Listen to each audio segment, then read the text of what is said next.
kulan wanaagsan daawadayaal ku soo dhawaada warka bandhiga TV qodobada aad ku daawan doontaanna waxaa ka mid noqonaya maareeyaha dekedda Muqdisho oo qarax lala eegtay iyo khasaaraha qaraxaasi ka dhashay oo faahfaahin kala duwan ka soo baxaya khasaaraha ka dhashay qaraxii xalay ka dhacay magaalada Muqdisho oo la shaaciyay dowladda Soomaaliya oo ka soo saartay qaraxii ismiidaaminta ahaa ee ka dhacay xalay magaalada Muqdisho Ra'iisul Wasaare Roble oo ka hadlay qaraxii xalay ka dhacay magaalada Muqdisho musharaxiinta xilka madaxweynaha oo si kulul u cambaaray qaraxii xalay ka dhacay magaalada Muqdisho dowladda Soomaaliya oo ka soo saartay qaraxii ismiidaaminta ahaa ee xalay ka dhacay magaalada Muqdisho xogayaha gaashaandhigga Mareykanka oo booqasho aan la shaacin ku yimid magaalada Muqdisho xildhibaan Mahad Salaad oo eedan kulul u jeediyay madaxweynaha Jamhuuriyadda Federaalka ee Soomaaliya Mudane Maxamed Cabdilaahi Maxamed Farmaajo akhbaaradka Soomaalida ka baxsan warkeena aad ku daawan doontaanna waxaa ka mid noqonaya dowladda dalka Faransiiska oo shaqada ka joojisay saraakiil boolis kuwa ugu sarsareeyay gudaha dalkaasi Faransiiska fadlan daawada subscribe noo saar warka noo share garay like share comment mahadsanid u diyaar garoowa isagii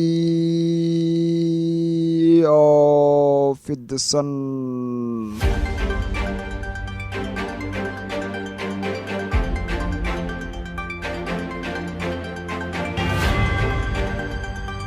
aynu ku bilownay warar kala duwan ayaa ka soo baxaya qarax khasaare geystay oo goordhow ka dhacay magaalada Muqdisho oo ahaa nooca miinada ayaa waxaa lagu soo waramayaa inuu ka dhacay degmada Cabdicasiis gaar ahaan halka loo yaqaano Ansaloti wararka ayaa sheegaya in qaraxaasi lala eegtay gaari uu la socday maareeyaha dekedda weyn ee magaalada Muqdisho Axmed Washington inkastoo uu ka badbaaday qaraxaasi inta la xaqiijiyay ugu yaraan 2 qofood oo askar ah ugu yaraan inta la xaqiijiyay 2 askar oo ahaa ilaalada maareeyaha ayaa ku dhintay qaraxaasi waxaana jira waxyeelo kale oo soo gaaray dad shacab ah halkaasi marayay sidoo kale waxa goobta gaaray ciidan ka tirsan kuwa ammaanka oo durbaba meesha ay wax ka dhaceen go'doomiyay kuwaas oo baaritaano kala duwan halkaasi ka bilaabay xalay ayay ahayd markii qarax ismiidaamin ahaa oo dhalinyaro lagu laayay uu ka dhacay wadada aada dhinaca garoonka diyaaradaha aadan cadde ee magaalada Muqdisho dhinaca kale haddaynu eegno warar dheeraad ah ayaa ka soo baxaya khasaaraha ka dhashay qaraxii xooganaa ee ismiidaaminta ahaa oo xalay ka dhacay magaalada Muqdisho gaar ahaan maqaaxid ku taala wadada aada garoonka diyaaradaha ee aadan cabdille cismaan aadan cadde qofka isku soo xiray waxyaabaha qarxa ayaana gudaha u galay maqaaxid lagu magacaabo jiray Jalaato Diveno oo ku taala ka soo horjeedka howlka sahal xidadku ay u badnaayeen dhalinyaro oo halkaasi fadhiyay markii uu qaraxaasi dhacay oo jugtiisa laga wada maqlay magaalada Muqdisho ee degmada gaar ahaan degmooyinka gobolka Banaadir ayaa goobta waxaa soo gaaray ciidanka booliska dowladda federaalka ee Soomaaliya khasaaraha isugu jira dhimasho iyo dhaawac ayaana ka dhashay qaraxaasi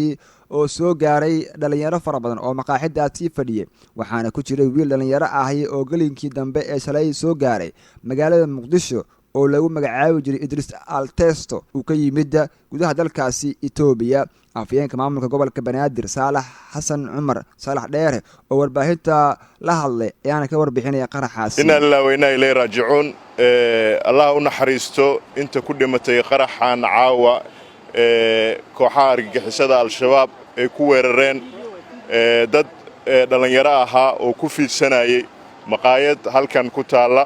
oo ay ku jalaateynayeen kuna shaaheynayeen ruux nafti haliga ah ayaa isku qarxiyay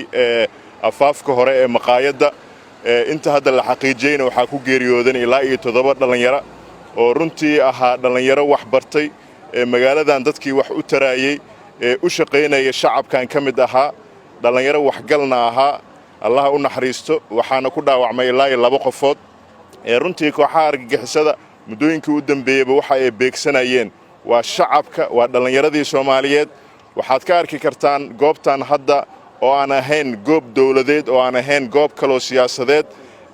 laakiin ay ku fiidsanayeen dhalinyarada goob maqaayadna ahayd marka shacabka Soomaaliyeed mar walba waxaan ku boogaadinaynaa inay ka qayb qaataan la dagaalanka kooxahan argagixisada oo beegsanaya shacabka oo aan u naxaynin dhalinyarada Soomaaliyeed hooyooyinkeena ka oysiinaya habeenii maalin caruurteena agooma ka dhigaya marka allah u naxariisto inta caawa ku geeriyootay musiibadan halkan ka dhacday inta dhaawacantana waxaan u rajaynaynaa inuu ilaahay caafimaad degdega siiyo. dhinaca kale haddaynu ra'iisul wasaaraha dowladda federaalka ee Soomaaliya Maxamed Xuseen Rooble ayaa ka hadlay qaraxii xalay ka dhacay magaalada Muqdisho oo khasaaraha dhimashada dhaawaca geystay. qaraxan oo ahaa mid xoogan ayaa waxaa ku dhintay dad shacab ah waxaana fuliyay qof isu soo xiray waxyaabaha qarxa kaasi oo isu qarxiyay baqaaxida lagu magacaabo Jalaato Divena oo ahayd mid aad u mashquul badan xilliga qaraxaasi uu dhacay. ra'iisul wasaare Maxamed Xuseen Rooble ayaana u tacsiyay dadkii qaraxaasi waxyeelada ka soo gaartay dhammaan ehladii iyo dadkii kale oo qaraxaasi ku dhaawacmay ayuuna sidoo kale eebba ugu bariyay inuu si dhaqso leh وعافمد وكسيو كوا جيريودنا جنتر فردوس وإيبو كورابيو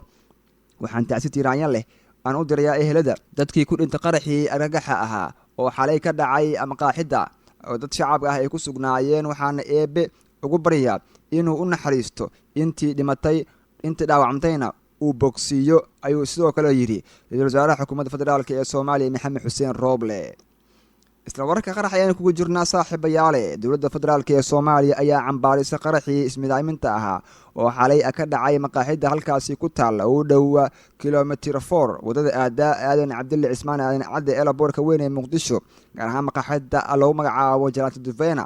ayaa sidoo kale dowladda federaalka ee Soomaaliya waxa ay sheegtay in ugu yaraan 6 muwaadiniin Soomaali ah ay ku dhinteen qaraxaasi 8 kalena ay ku dhaawacmeen war-saxaafadeed dowladda federaalka ee Soomaaliya ee qaraxaasi ay ka soo saartay 27 bisha 12 2028 dowladda federaalka ee Soomaaliya isla caawa waxay cambaareynaysaa falkii wuxuusnimada ahaa ee argagaxa reebay oo dadka shacabka ahaa loo geystay maqaaxida halkaasi ku taalay kilomitir 4 ayaa war-saxaafadeedkan lagu soo qoray ugu yaraan 6 muwaadiniin oo Soomaali ayaana ku dhintay weerarkaasi halka 8 kalena ay ku dhaawacmeen sida uu xaqiijiyay taliska ciidanka booliska Soomaaliyeed. war-saxaafadeedkan dowladda ee soo saartay ayaa sidoo kale waxaa loogu tacsiyey ehladii qaraabadii ay ka baxeen dadkii halkaasi qarax ka soo gaartay waxaana eebba loogu bariyay inuu samir eemaan u ka siiyo inta dhimantayna jannatul firdaws uu eebba u ka waraabiyo inta dhaawaca waxaan eebba ugu baryanaa in sida uu dhaqsiyaha badan ay ku soo bogsoobaan ayaa war-saxaafadeedkan lagu soo koobay. dhinaca kale haddaynu eegno musharaxiinta xilka madaxweynaha ayaa si kulul u cambaareeyay qaraxii xalay ka dhacay maqaaxida Jalaato Divena oo ku taala isgoyska kilomitir 4 wadada aadan Cabdulle Cismaan aadan Cadde waxayna sheegeen musharaxiinta u taagan xilka madaxtinimada dowladda federaalka ee Soomaaliya inay aad ugu yihiin qaraxaasi sidoo kalena waxyeelada ay ka soo gaartay shacab aan waxba galabsan sidoo kalena waxay sheegeen in ay u tacsiyenayaan ehladii iyo dadkii waxyeelada ka soo gaartay qaraxaasi xalay halkaasi ka dhacay waxayna eebba ugu bariyeen kuwa dhaawacmay in eebba uu caafimaad degdeg ah uu siiyo kuwii geeriyoodayna uu samir yeemaan u ka siiyo ehladii iyo qaraabadii ay ka baxeen jannatul firdawsna uu eebbe uu ka waraabiyo inna lillahi wa inna ilayhi raajicuun. ugu horeyntii waxaan tacsitii raanyale aan la qaadanaynaa dhammaan ummadii Soomaaliyeed gaar ahaan kuwii waxyeelada ay ka soo gaartay qaraxii xalay ka dhacay maqaaxida Jalaato Divena waxaana eebba aan ugu baryeennaa in samiri eemaan uu eebba u ka siiyo dadkii waxyeelada ay ka soo gaartay gaar ahaan kuwa halkaasi ku dhintay ehladii iyo qaraabada waxaan eebba ugu baryeennaa in uu samiri eemaan u ka siiyo jannatul firdaws eebbana uu ka waraabiyo kuwa kale oo dhaawacmay waxaan eebba ugu baryeennaa in sida uu dhaqsiyaha badan uu caafimaad ku siiyo ayaa musharaxiinta xilka madaxweynaha Soomaaliya ay sidoo kale ay u taagan sidoo kale ay sheegeen musharaxiinta xilka madaxtinimada gudaha dalka Soomaaliya u taagan sanadka 2021 waxay sidoo kale si kulul ugu cambaariyeen qaraxaasi waxayna sheegeen in al-shabaab ay mar walba gumaad ay ku hayaan ummadda Soomaaliyeed taasina laga hortagi doono waa sida ay sheegeen. dhinaca kale haddaynu eegno xildhibaan Mahad Salaad ayaa ku eedeeyay madaxweynaha muddo xileedkiisa sii dhamaanaya in uusan wax mas'uuliyad ah iska saarin ilaalinta amniga shacabka iyo sidoo kaleba u damqashada shacabka Soomaaliyeed. xildhibaan Mahad Salaad ayaana sheegay in madaxweyne Farmaajo uusan ka tacsiyeen dhalinyaradii Soomaaliyeed ee xalay qaraxa lagula beegsaday maqaaxida Jalaato Divena ee ku taala magaalada Muqdisho. madaxweyne Farmaajo damqasho iyo damiir naxa in uusan lahayn waxaa dhaliil cad u ah dunida cidhifka ugu dambeeyay haddii qof shisheeye ah uu ku dhinto tacsi ayuu iska soo jarayaa dadka xamar lagu xasuuqayna maalin walba alle ha u naxariisto xitaa uma quuro ayuu yiri xildhibaan Mahad Salaad oo hadlayay waxa uu intaasi ku sii daray daayartaas cadowgu xalay xamar ku xasuuqay ilaa hadda farmaajo tacsi uma dirin nasiib darro waxay ku tahay ummadda Soomaaliyeed ayuu sidoo kale hadalkiisa kusoo gabagabeeyey. Ugu dambeyntii waxa uu ugu baaqay shacabka ku nool caasimadda Muqdisho inay hurdada ka kacaan una istaagaan sidii loo badbaadin lahaa shacabka Soomaaliyeed ee al-shabaab ay xasuuqayaan. dhinaca kale haddaynu eegno kusimaha xoghayaha gaashaandhigga Mareykanka ayaa waxa uu booqasho aan horey loo sii shaacin oo ku yimid magaalada Muqdisho gaar ahaan gudaha dalka Soomaaliya. booqashadan ugu horeyntii ee xoghayaha gaashaandhigga ayuu waxa uu ku tagay gudaha dalka Soomaaliya. waxa uu ku tagay xerooyinka waaweyn ee ciidamada ka jooga gudaha dalka Soomaaliya ee Mareykanka. waa safarkii ugu dambeeyay ee booqashada militariga uu ku tagayo 4 wadan ee safarkiisa oo ah kii ugu horeeyay ee dibadda tan iyo markii uu madaxweynaha xilligiisa uu dhamaaday ee xilka ka degay Trump uu u magacaabay in booqasho uu ku dago militariga ku sugan Soomaaliya ayaana waxay gaarayaan 700 oo askar kuwaas oo tababar u haya ciidamada dowladda federaalk ee Soomaaliya iyo kuwa AMISOM iyo sidoo kaleba la dagaalanka al-shabaab oo mararka qaarkood ay gacan ay ka geystaan inay ka caawiyaan ciidanka dowladda federaalk ee Soomaaliya. sidoo kale kusimaha xoghayaha gaashaandhigga Mareykanka ayaana sidoo kale booqashadiisa aan hore loo shaacinin. ugu dambeyntii iyadoo dhowaan ra'iisul wasaaraha ku-xigeenka Soomaaliya Mahdi Maxamed Guuleed Qadar uu sheegay in wareegto kooban oo uu madaxweyne Farmaajo uu ku guuleysanayo doorashada dhowaan in dalka ay ka dhacdo la filayo ayaa arintaasi waxaa ka hadlay musharaxa madaxweynaha Soomaaliya u taagan iminka Jibriil Ibraahim Cabdulle oo Muqdisho soo gaaray. Jibriil ayaana waxa uu sheegay in hadal aan la jeclaysan uu ahaa warkii uu sheegay Mahdi Guuleed Qadar taasna aan loo baahnayn balse laga sugaya hadal wax ka bedela xaaladda dalka iminka uu ku jiro. sidoo kale waxa uu intaasi ku daray in ciidanka ay haatan ka baqdin qabaan ayna saaran yihiin walwal xoogan oo ku aadan dalka inuu halka loo wado uu noqon doono mid baqdin iyo cabsi xoogan ummadda Soomaaliyeed u horseeda. waxa uu dowladda ku eedeeyay in aysan dhaafin waxqabadkeedii wadada Maka al-Mukarrama taas oo uu ku tilmaamay in ay ka dhaxashay dowladnimadii ka horeysay uuna dhamaaday hal abuurkii dowladda dhisida gudaha dalka Soomaaliya. dhinaca kale haddaynu eegno golaha midowga musharaxiinta ayaa war ka soo saaray hadalkii shalay ka soo yeeray gudoomiyaha gobolka Banaadir ahna duqa Muqdisho Cumar Maxamed Maxamuud Cumar Finish waxaana ay si kulul uga hadleen musharaxiinta hadalka gudoomiyaha. qoraal ka soo baxay